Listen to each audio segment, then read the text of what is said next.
स्वागत करने के लिए। सुरेश जी, हार्दिक धन्यवाद अगेन। आपने तो बताया कि आपने सपोर्ट किया, लेकिन मैं आपको बताता हूँ वैसे तो सभी लोगों ने सपोर्ट किया इंडस्ट्री के, लेकिन जितना एक्टिवली सुरेश जी ने सपोर्ट किया तो उसके लिए जितना भी धन्यवाद मैं इनका करूँ कम है। और थोड़ी सी हम बात करेंगे, समय की लिमिटेशन को देखते हुए मैं चाहूंगा कि हम सीधे प्रेजेंटेशन पे चले, बहुत ज्यादा कहानियां चलेंगी प्रेजेंटेशन। Thank you. ओके, तो अगेन जैसा सर ने बताया, नाम कमलकांत वशिष्ठ है और हिमाचल प्रदेश में एक बहुत खूबसूरत यूनिवर्सिटी है, और मैं खूबसूरत बोल रहा हूँ, डायनामिक यूनिवर्सिटी है, रिसर्च सेंटर्ड यूनिवर्सिटी है। रिसर्च में ऑल ओवर इंडिया अभी एक रैंकिंग्स होती है जिनको बोलते हैं टाइम्स हायर एजुकेशन रैंकिंग। तो टाइम्स हायर एजुकेशन रैंकिंग के हिसाब से हिंदुस्तान में वो नंबर 1 प्राइवेट यूनिवर्सिटी कंसीडर की गई है, राइट।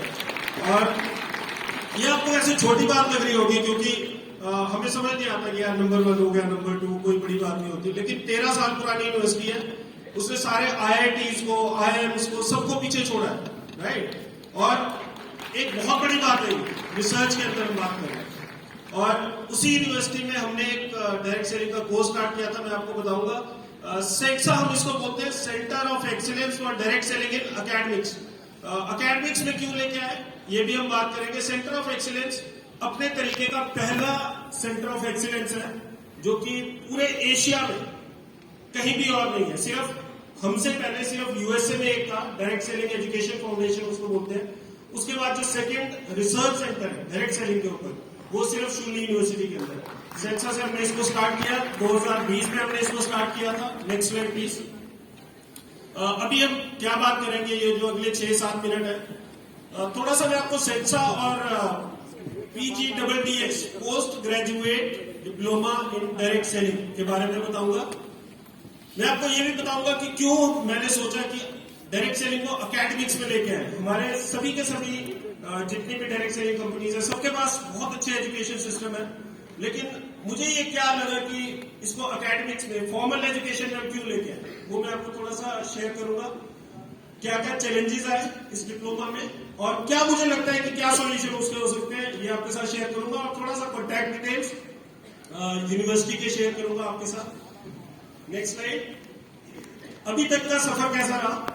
तो अभी तक का सफर ऐसा रहा कि 2002 में मैं डायरेक्ट सेलिंग के साथ थोड़ा संपर्क में आया, और उसके बाद मैंने 15 साल एक अच्छी कंपनी के साथ डायरेक्ट सेलिंग बिजनेस बिल्ड किया, लेकिन उस लेवल तक सक्सेसफुल नहीं हो पाया जहां तक होना चाहिए था, राइट।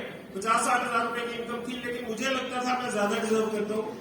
हमेशा से टॉपर रहा था, बड़ी ह्यूमिलिटी के साथ मैं आपको बता रहा हूँ। मैं इसलिए नहीं बता रहा हूँ कोई अपनी मुंह मियां मिठू वाली बात है या कुछ अपनी बढ़ाई कर रहा हूँ। मैं आपको सिर्फ ये बताना चाहता हूँ कि so that you can take a perspective, right.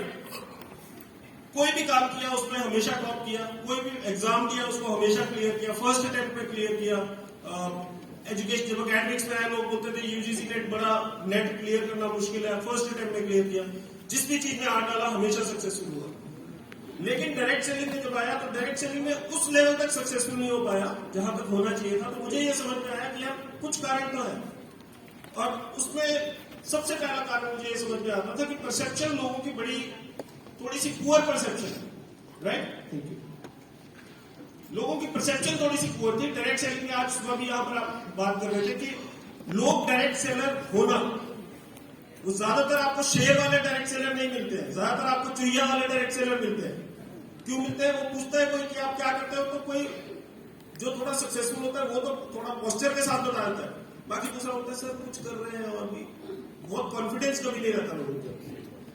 वो क्यों नहीं रहता? क्योंकि सामाजिक मान्यता जिसको हम बोलते हैं, सोशल एक्सेप्टेंस, तो शायद उस लेवल तक अभी नहीं मिली है डायरेक्ट सेलिंग। और मुझे ये समझ में आता था कि यार अकेडमिक्स में अगर आ जाएगा, जो भी चीज अकेडमिक्स में आ जाती है, जो भी चीज स्कूल्स में, कॉलेजेस में पढ़ाई जाने लगती है, उसको सोशल मान्यता, सोशल एक्सेप्टेंस अपने आप मिल जाती है।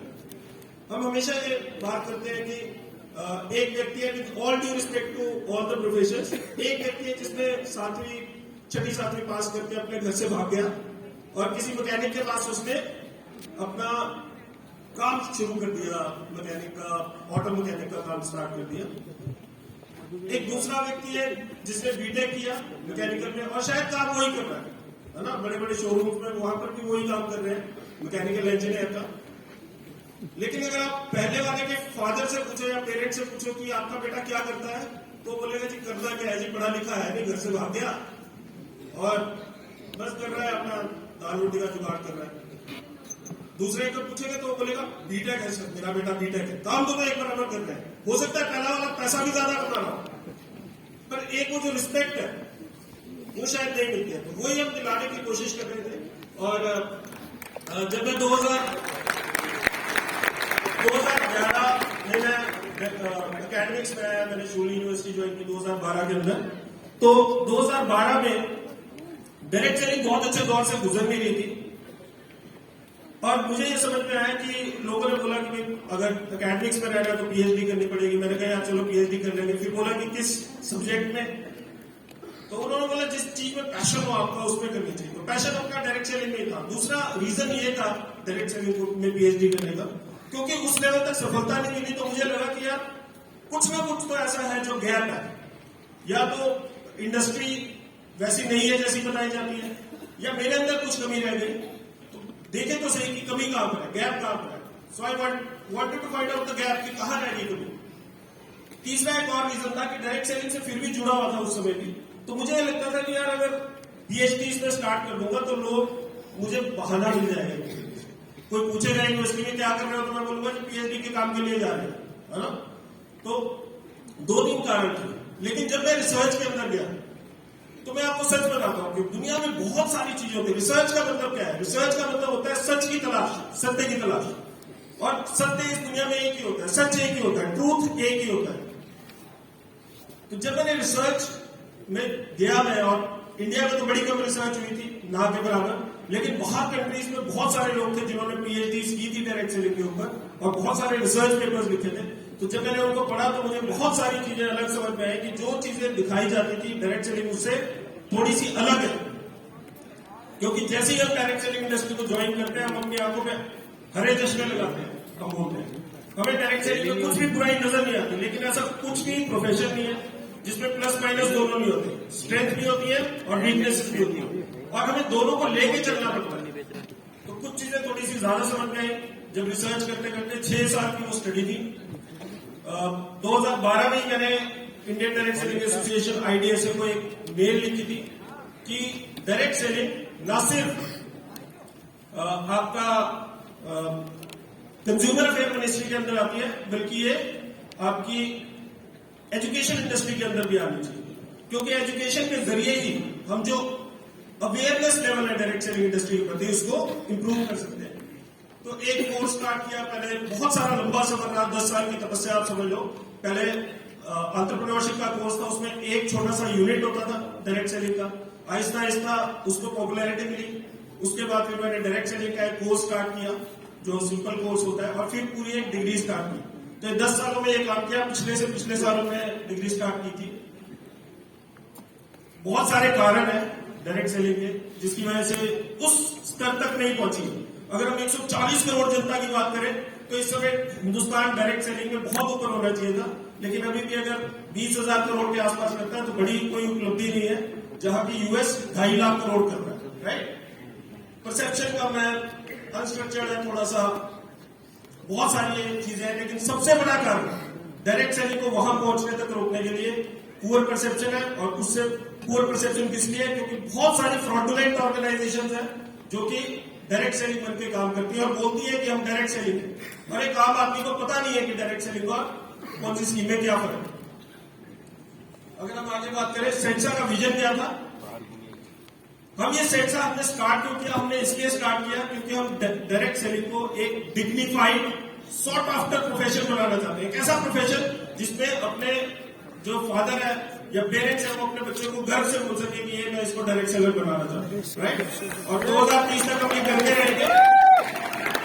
मिशन स्टेटमेंट्स क्या है? मिशन स्टेटमेंट्स में आपको बताता हूँ सेंसा की है, to develop rational profitable distributors. एक ऐसा आदमी जो अपनी सोच समझ रखे, राइट, रैशनल प्रॉफिटेबल। अभी दोनों नहीं है। उस हिसाब से जिस हिसाब से होनी चाहिए ना रैशनैलिटी का मतलब है जो ठंडे दिमाग से सोच समझ रखने की क्षमता रखता है, राइट।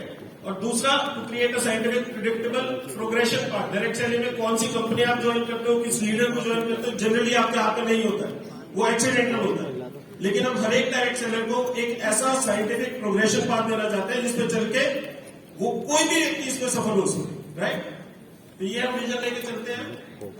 पोस्ट ग्रेजुएट डिप्लोमा की स्टार्ट हमने शुरुआत की, इसके कारण थे अवेयरनेस क्रिएट करना, लीडरशिप को डेवलप करना, क्योंकि आज के समय में हम देखते हैं लीडरशिप डेवलपमेंट थोड़ी बंद सी हो गई है, और लीडरशिप सर्च एंड डेवलपमेंट की जगह ये जो मॉडल बन गया है, ये बन गया लीडरशिप सर्च एंड स्नैच। आज के दिन में चूहे बिल्ली वाला खेल चल रहा है, यहां से पकड़ लो, फिर आएगा मैंने ये कंपनी क्यों छोड़ी, थोड़े दिन में वही बोलेगा मैंने कंपनी में वापस क्यों आया, है ना। उसमें क्या हो रहा है कि जो दूसरे लोग हैं, जो बाहर एक आदमी है जो ऑप्शन ढूंढ रहा है अपने लिए, एक अच्छी बुद्धि वाला आदमी, वो बोलता है यार ये तो कुछ ड्रामेबाजी इंडस्ट्री है, नेगेटिविटी आती है इंडस्ट्री के लिए। सो ये बहुत सारे रीजंस थे, और मैं आपको, हमने जो डिप्लोमा स्टार्ट किया था उसमें सभी, मैंने आपको बताया सभी ने सपोर्ट किया।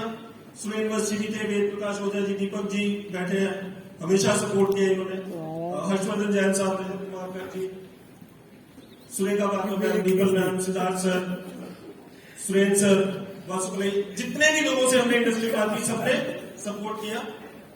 ये हमारा फर्स्ट बैच था, 30 सीटें थी जिसमें से हमने 26 सीट भरी, और बहुत खुश थे हम सब कि खूब अच्छा गया। मैं आपको थोड़े से टेस्टिमोनियल दिखाता हूँ। सुमन सुंदरयाल देहरादून से बहुत अच्छा काम करते हैं।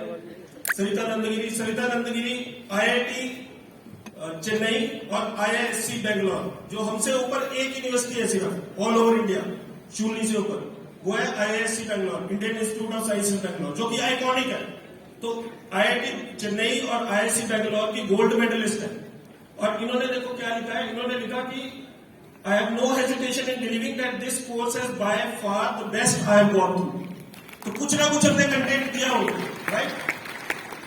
शेख सुवानिया बहुत अच्छा काम कर रहे हैं, बड़े सारे, ये हमारे डॉक्टर जानवी पटेल है। एक हमने कॉन्क्लेव की जिसमें हमने